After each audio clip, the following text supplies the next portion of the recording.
Avant de commencer cet épisode, il faut absolument que je te dise que cette série sur la décontraction n'est pas là toute seule. Si jamais tu écoutes cet épisode au moment de sa sortie, sache que les inscriptions pour la semaine, une semaine pour gagner en relâchement avec ton cheval, viennent d'ouvrir. C'est une semaine pendant laquelle on va alterner webinaire et exercice à travailler avec ton cheval pour que tu puisses justement gagner en relâchement et avoir une équitation plus zen, plus tranquille et donc plus pertinente avec ton cheval. Si jamais tu es intéressé et tu veux gagner en relâchement avec ton cheval, c'est un événement gratuit et en ligne et je te mets le lien pour t'inscrire directement dans la description de cet épisode de podcast. Allez, je te laisse tout de suite avec l'épisode du jour. Salut, j'espère que tu vas bien. On se retrouve aujourd'hui pour un nouvel épisode de la série Pas de décontraction sans. Et aujourd'hui, j'ai envie de vous parler de pas de décontraction sans dialogue.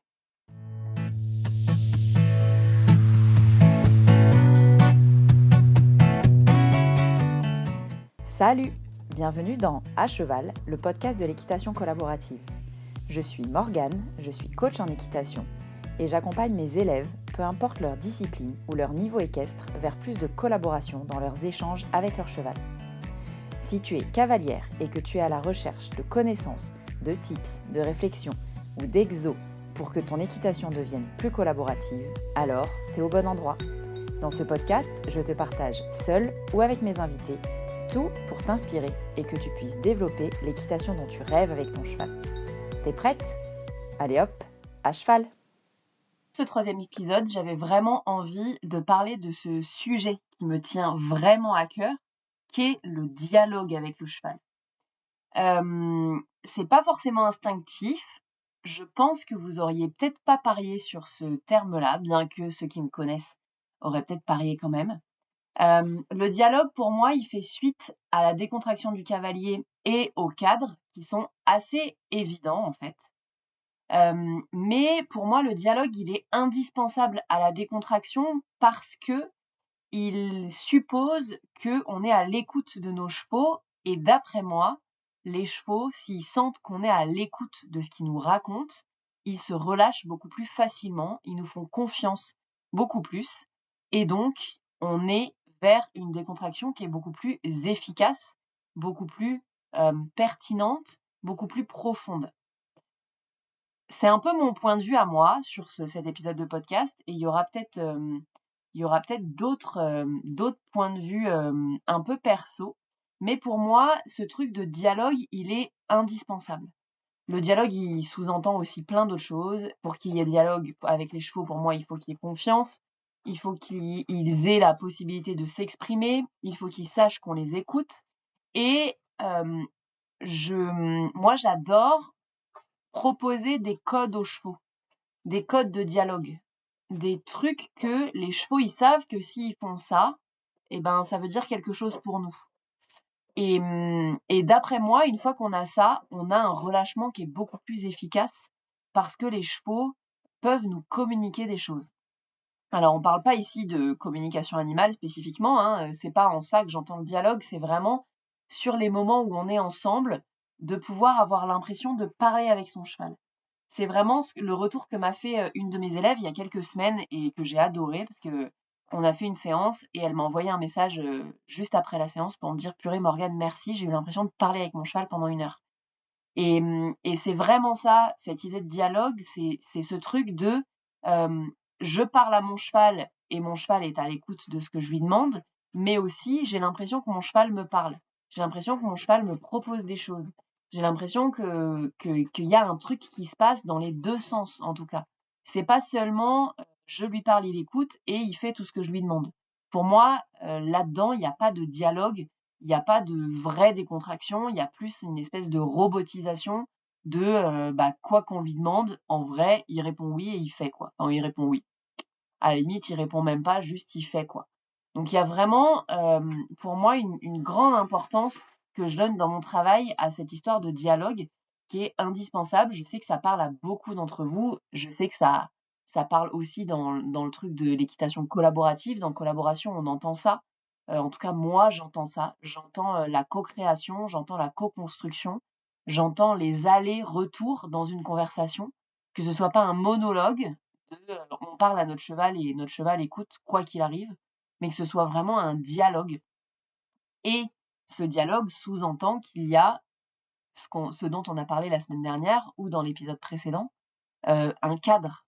Ça veut dire que c'est pas, d'après moi en tout cas, pour qu'il y ait un dialogue efficace et donc relâchement d'un côté et de l'autre, parce qu'on sait, on en a parlé aussi 2 épisodes avant, qu'on a besoin nous aussi d'être relâchés pour avoir un cheval relâché et notre cheval a besoin qu'on se relâche pour se sentir relâché. Donc en fait, c'est donnant-donnant, c'est gagnant-gagnant cette affaire. Si on sait que des 2 côtés, quand, on parle, l'autre écoute ou en tout cas il essaye de comprendre, et ben, à ce moment-là, on peut se relâcher et on peut avoir l'impression d'être ensemble, de co-construire, de co-créer, de collaborer, etc., etc. Donc, ce dialogue, il est, d'après moi, indispensable à la décontraction. Et c'est, encore une fois, quelque chose que j'essaie de mettre en place, ou je permets de mettre en place avec le programme Zen à cheval et ces fameux codes de sécurité et de connexion dont je parle dans beaucoup d'épisodes de podcast, où il y a les codes qui mettent vraiment un cadre clair, les codes de sécurité, où ils sont ceux-là pas vraiment pas négociables. On a besoin de pouvoir arrêter notre cheval en toutes circonstances, par exemple. Mais il y a aussi tout ce qui est code de connexion qui nous permettent de dire: «Est-ce que tu es encore avec moi? Oui. Est-ce que tu es encore avec moi? Oui». Et donc ça, moi j'utilise par exemple beaucoup le code du baisser la tête. Ce code du baisser la tête, il est génial parce qu'on peut le faire à l'arrêt, on peut le faire dans les allures et on peut le faire dans n'importe quelle situation. On peut le demander un baisser la tête à notre cheval et si notre cheval répond, c'est qu'il est connecté. C'est qu'il est là, c'est qu'on est ensemble, c'est qu'on parle ensemble. Donc il y a ce dialogue qui est possible. Et très souvent, le programme Zen à cheval, il était développé à la base pour les gens qui ont peur à cheval.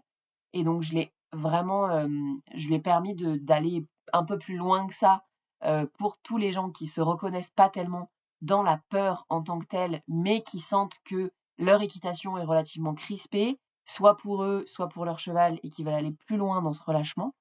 Donc, il y a vraiment cette idée de connexion, pour nous qui avons peur à cheval, au départ, de vérifier que notre cheval est connecté, bah, tout de suite, quand notre cheval répond oui, je suis avec toi, en tout cas, qu'il baisse la tête quand on lui demande un baisser la tête, ça nous rassure.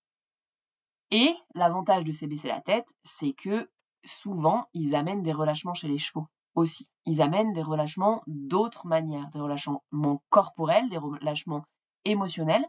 Donc, ce code du baisser la tête, qui est un des codes de connexion dont je parle dans le programme Zen à cheval, il est hyper intéressant pour ça. Et donc, il me permet à moi aussi de savoir si j'ai un dialogue. Je vous parlais de dialogue tout à l'heure et de codes que nos chevaux peuvent avoir envers nous. Moi, j'ai mis un code qui s'appelle le nez-main. C'est-à-dire que quand mon cheval il vient chercher, il vient poser son nez dans ma main, et ben ça veut dire qu'il y a une pause. Ça veut dire qu'on fait une pause dans l'exercice. Et par extension, à cheval, il y a ce nez-pied, c'est-à-dire que mon cheval il vient vraiment faire une hyperflexion pour chercher mon pied. Il pose son nez sur ma pointe de pied, et donc là, ça veut dire que on fait une pause dans la séance, voire que je mets pied à terre parfois.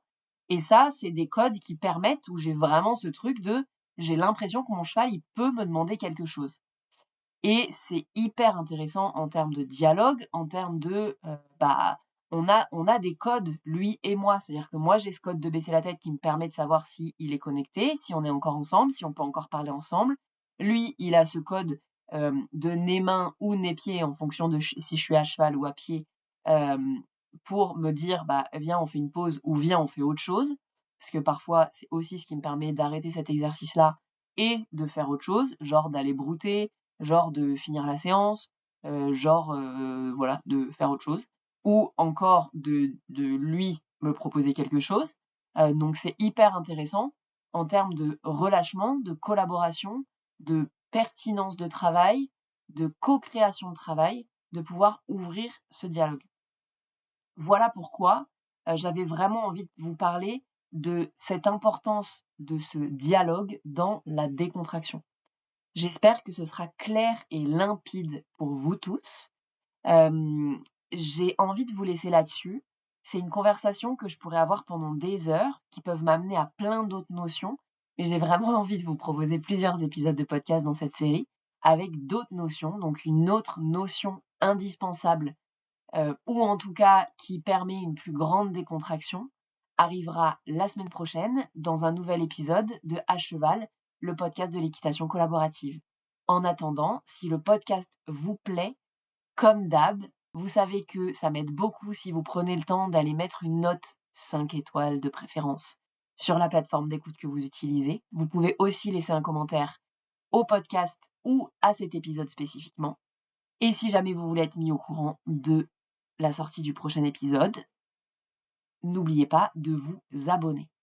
En attendant, moi je vous laisse ici et je vous dis à la semaine prochaine dans un nouvel épisode de À Cheval, le podcast de l'équitation collaborative. À plus!